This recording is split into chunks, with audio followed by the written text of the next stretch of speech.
पर आपके साथ कोई नजीम अंसारी जुड़े। सहमति के आप लोगों ने कोर्ट मैरिज जो है की थी बिना सहमति के, सर्टिफिकेट। हाँ तो फिर झूठ क्यों बोल रही? देखो भाई, मणि और कांच में जमीन आसमान का अंतर है। कांच, मणि से ज्यादा कांच चमकदार हो सकता है पर चमत्कार नहीं कर सकता है। हनुमान जी का ध्यान किया कि इनके शरीर पर हनुमान जी जैसी ही हालत हो जाती है और ये ऐसी हरकतें अकेले में भी करते रहते हैं। राधे राधे दोस्तों, जैसे कि आपको पता है कि आजकल बागेश्वर धाम एक बहुत ही बड़ा चर्चा का विषय बन चुका है। फिर चाहे वो न्यूज मीडिया हो या फिर सोशल मीडिया, हर जगह पे सिर्फ बागेश्वर धाम ही चल रहा है। बाबा बागेश्वर का फ्यूचर प्लान। जी हाँ, धीरेन्द्र कृष्ण शास्त्री अब सिर्फ एक कथावाचक नहीं रहे। समय देश में सबसे ज्यादा बागेश्वर धाम वाले बाबा धीरेन्द्र शास्त्री की चर्चा है। बागेश्वर धाम के बाबा के चमत्कारों का दावा सवालों के घेरे में है। बागेश्वर धाम के बाबा को लेकर मोर्चा खुला हुआ है, लेकिन दूसरी तरफ उनके जो अनुयायी हैं वो कहते हैं कि सनातन धर्म का वो प्रचार प्रसार कर रहे हैं। तो ये है पंडित धीरेन्द्र कृष्ण शास्त्री जी, जो कि एमपी में छतरपुर जिले के गढ़ा गांव में स्थित बागेश्वर धाम मंदिर के पीठाधीश है। इनसे पहले इनके दादाजी भी पीठाधीश थे, जिनका नाम था दादा गुरु। उनको भी वही सिद्धियां प्राप्त थी जो अभी हाल फिलहाल में धीरेन्द्र शास्त्री जी के पास है। और कहते हैं कि इन्हीं सिद्धियों की वजह से ही धीरेन्द्र शास्त्री जी दरबार में आए लोगों की समस्या उनके कहे बिना ही बता देते हैं। लीजिए, कैमरामैन नजीम अंसारी आपका नाम है, आपके बेटे का नाम नवीद है, पढ़ेगा खुश रहेगा। तुम्हारी जैसी हाइट का है, पढ़ेगा बुद्धिमान है, आगे जाएगा, दोनों बच्चियां खुश रहेंगी। आशीर्वाद।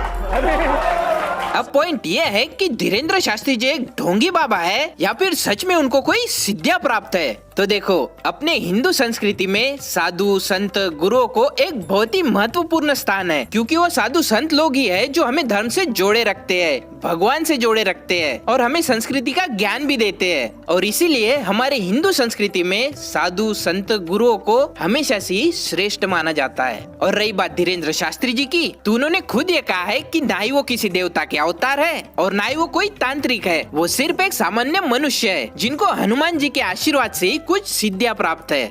हम ये भी बोलेंगे कि कोई श्रद्धा अपने हिसाब से रखना, आप श्रद्धा अथवा विश्वास अपने हिसाब से रखना, अपनी बुद्धि बल पे रखना, हमारे कहने पे मत रखना। देखो, मेरे हिसाब से ढोंगी उसे कहा जाता है जो खुद के स्वार्थ के लिए लोगों के आस्था का फायदा उठाता हो और पैसे भी ऐंठता हो। लेकिन जहाँ तक धीरेन्द्र शास्त्री जी को देखा जाए तो ये दान में मिले हुए संपत्ति से जन सेवा करते हैं। इन्होंने अपने धाम में अन्नपूर्णा रसोई की स्थापना की है, जिसे ये रोज कई सारे गरीबों को खाना खिलाते हैं और हर साल ये शादी समारोह भी रखते हैं, जिनमें ये गरीब लड़का लड़कियों की शादी भी कराते हैं। और कहा जाता है कि उन्होंने हाल फिलहाल में अभी 9 एकड़ जमीन भी खरीदी है, जिसके ऊपर वो कैंसर हॉस्पिटल बनाने वाले हैं।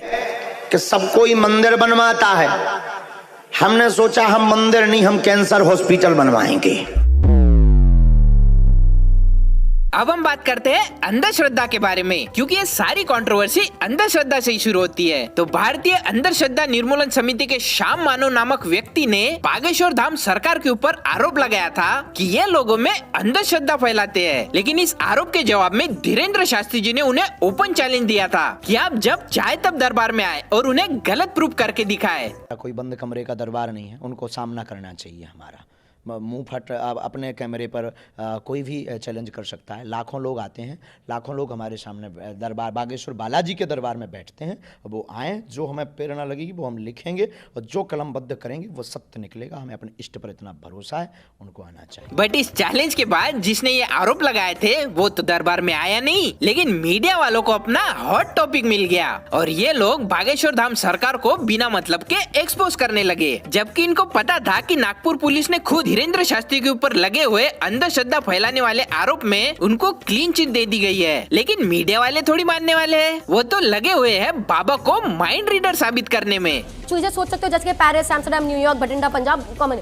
आप कुछ ऐसा भी नाम सोच सकते हो जो आपको लगे कि मैंने कभी सुना भी ना हो। ऐसा आप क्यों करोगे? पर आप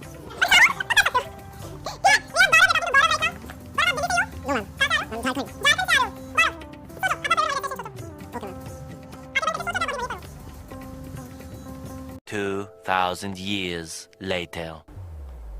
What? जैसे कि आपने देखा कि सुहानी शाह जैसे all time greatest magician plus mind reader plus जिसको वो आर्ट का नाम देती है, उस आर्ट को साबित करने के लिए इसको सामने वाले को 1756 सवाल पूछने पड़ते हैं, तब जाके ये एक नाम गेस कर पाती है। जबकि धीरेन्द्र शास्त्री बिना कुछ सवाल पूछे पहले अपनी पर्ची में वो सारी बातें लिख चुके होते हैं जो सामने वाले की समस्या होती है, और वो इतना तक कह देते हैं कि तुम जिसे चाहे लेके आओ, ये पर्ची उसकी निकलेगी। पहले हम पर्चा बना के रखेंगे और आप जिसको बहन जी लेकर आएंगे उसी का पर्चा ये निकलेगा। अगर आप इनको बदलना चाहती हो, कोई दूसरा लाना चाहती हो तो दूसरा भी अभी ला सकती हो। अपने आप पर्चे में बालाजी दूसरी लीला कर देंगे।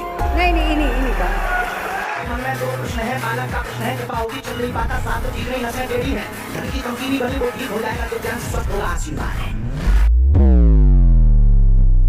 अब बात करते हैं कि बाबा भूत भी भगाते हैं, लेकिन क्या भूत सच में होते हैं? अगर आप मुझसे पूछोगे कि मैं भूतों में विश्वास करता हूँ या नहीं, तो देखो मैं ठहरा साइंस का स्टूडेंट, लेकिन हाँ मैं भूतों में मानता हूँ क्योंकि मेरे साथ खुद ये एक्सपीरियंस हो चुका है और वो वहम नहीं था। अब चाहे आप मुझे अंधश्रद्धालु कहो या फिर कुछ और कहो, लेकिन मैं इस एनर्जी को मानता हूँ क्योंकि अगर भगवान है तो भूत भी है, और अगर भूत है तो वहाँ पे आपको साइंस के फॉर्मूलाज काम नहीं आएंगे, वहाँ काम आएगी हनुमान चालीसा ही। क्योंकि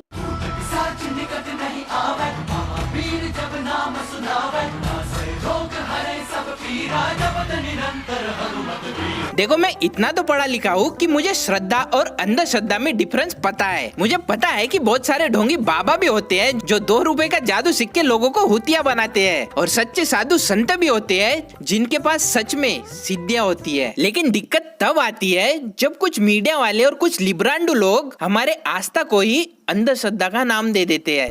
राम को भगवान मानने हो तुम? कैसे? किसने माना राम को भगवान? आज के जमाने में होता तो राम पर सबसे पहले केस चलाता मैं, दलित मर्डर केस चलता उस पर शंभू ऋषि के हाथ में। समझ रहे हो ना, राम की बात कर रहा हूँ मैं। और फांसी पे चढ़ता राम, उसके गले में फांसी का फंदा लटका के ऊपर चढ़ा दिया जाता राम आज की डेट में। कहते हैं कि रामायण जो थी ये कहानी नहीं है, ये सिर्फ ये हमारी हिस्ट्री है, क्योंकि जो ब्रिज है श्रीलंका और इंडिया के बीच में वो रियलिटी में एग्जिस्ट करता है, और वो एक डिस्कवरी चैनल में दिखाता है कि वो मैन मेड ब्रिज है। तो लोग बोलते हैं अच्छा क्योंकि वो ब्रिज एग्जिस्ट करता है इसलिए ये एक्चुअली में हमारी हिस्ट्री में कहानी असल में हुई। एक मैन मेड चीज का एग्जिस्ट होना प्रूव करता है कि पूरी कहानी असली होती है। क्या ये वो लॉजिक नहीं हो गया कि स्पाइडरमैन में न्यूयॉर्क शहर दिखाते हैं, न्यूयॉर्क शहर तो असली में एग्जिस्ट करता है तो स्पाइडरमैन भी असली होगा, स्पाइडरमैन भी असली में। ये सभी लोग जो हिंदू धर्म के ऊपर सवाल खड़े करते हैं, हिंदू धर्म को नीचा दिखाते हैं, अगर किसी और धर्म के खिलाफ ऐसी बातें बोलते या किसी धर्म के ऊपर सवाल खड़े करते हैं तो उनको भी पता है कि नतीजा क्या होता। शी द पीपल ये एक फेमिनिस्ट वेबसाइट है जो कि हिंदू संस्कृति का हमेशा से मजाक बनाते आ रही है, और वही दूसरी तरफ बाकी धर्मों की प्रशंसा करती है। इन्होंने एक पोस्ट किया था कि वुमन इन हिजाब इज ब्यूटीफुल एंड फ्री, जिसमें कोई गलत बात नहीं है, एक अच्छा स्टेटमेंट है। लेकिन जब हिंदू धर्म की बात आती है तो ये लोग लिखते हैं कि red sindoor is metaphor for blood of women's operations, मतलब कि लाल सिंदूर ये औरतों के खिलाफ अत्याचारों का रूपक है। क्यों? नहीं मतलब अगर तुमको किसी धर्म की अच्छाई नहीं करनी तो मत करो, लेकिन कम से कम उसकी बुराई भी मत करो ना। इतना ही नहीं, अभी तो एआई के द्वारा भी हिंदू धर्म का मजाक उड़ाया जा रहा है। आपने वो चैट जीपीटी का नाम तो सुना ही होगा। चैट जीपीटी एक चैट बॉट है जिससे आप कुछ भी सवाल पूछो वो उसका आंसर दे देता है। अगर आप इसको बोलोगे कि कृष्णा या राम के ऊपर कोई जोक सुनाओ तो ये सुना देगा, लेकिन अगर तुम इसको बोलोगे कि किसी और रिलीजन के ऊपर जोक सुनाओ तो ये नहीं सुनाएगा, बोलेगा कि sorry it would be disrespectful. देखो मैं ये नहीं कह रहा कि चैट जीपीटी में किसी और रिलीजन पे जोक क्यों नहीं हो रहे, होने भी नहीं चाहिए, किसी भी रिलीजन के ऊपर जोक बिल्कुल नहीं होने चाहिए, लेकिन फिर वही सवाल घुमा फिरा के वापिस आता है ना कि हिंदू धर्म ही क्यों। देखो बोलना तो नहीं चाहिए, लेकिन हिंदू धर्म हमेशा से इजी टू टारगेट रहा है। साला कोई भी ऐरा गैरा के हमारे हिंदू धर्म के ऊपर कुछ भी बोल देता है, हमारे देवी देवताओं का मजाक उड़ाता है, लेकिन फिर भी ना उसके ऊपर कोई केस होता है, ना ही कोई पुलिस उसको अरेस्ट करती है। बाकी जगह पे खुले आम अंधश्रद्धा फैलाई जा रही है, लेकिन उनको कोई टारगेट नहीं करेगा। इनके हिसाब से ये सब अंधश्रद्धा नहीं है, लेकिन जिसके ऊपर अभी तक कोई आरोप सिद्ध नहीं हुए हैं उनको इन्होंने ऑलरेडी ढोंगी बाबा डिक्लेयर भी कर दिया है। बागेश्वर धाम सरकार को टारगेट करने का मेन पॉइंट पता है क्या है? इन्होंने जो 300 से ज्यादा हिंदुओं को जो दूसरे धर्म में कन्वर्ट हुए थे